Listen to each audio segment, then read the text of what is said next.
Certes, c'est intéressant de trouver la lumière, mais le bout du bout de la quête, c'est pas seulement trouver la lumière, c'est pardonner aux ténèbres.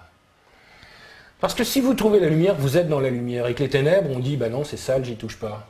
Bah, il y aura toujours les deux camps, lumière et ténèbres. Et nous, ce qui nous intéresse, c'est qu'il y a l'unité. Donc la clé de l'unité, c'est le pardon. Et c'est l'histoire de Saint Michel terrassant le dragon. Michael, ça veut dire Michael, celui comme Dieu. C'est-à-dire, c'est l'écho, le reflet de Dieu. Gardien de la voie du milieu, il a une épée flamboyante, ça veut dire qu'il représente ce feu. Et en bas, on a le dragon. Le dragon, c'est celui qui est tombé dans la matière. C'est notre Lucifer, justement. Mais ça veut dire qu'il a la lumière dedans, puisqu'il crache du feu quand même. Hein. Et pourquoi il y a cette différence entre les deux? Parce que le dragon a une peau. Et la peau du dragon, c'est son ego.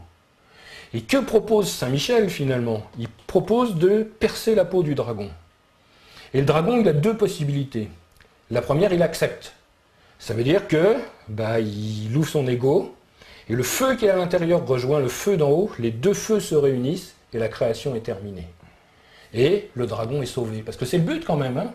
Soit il refuse, et s'il refuse, il est terrassé. Remarquez, il n'est pas tué, il est terrassé. Ça veut dire qu'il est remis en terre. Ça veut dire que la lumière rappuie dessus, jusqu'à ce que le dragon accepte le passage entre les deux. Parce que je vous rappelle quand même que Michael, il est autant prisonnier que le dragon. Hein. Tant qu'il y a un dragon, Michael, il est là à attendre. Hein. Et je dis toujours cette phrase que j'aime beaucoup, c'est dans les prisons, ceux qui font le plus de prison, quand même, c'est les gardiens. Même s'ils n'ont rien fait.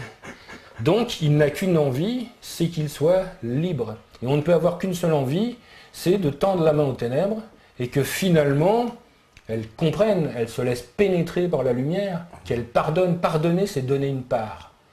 Et si les deux acceptent, la création est terminée.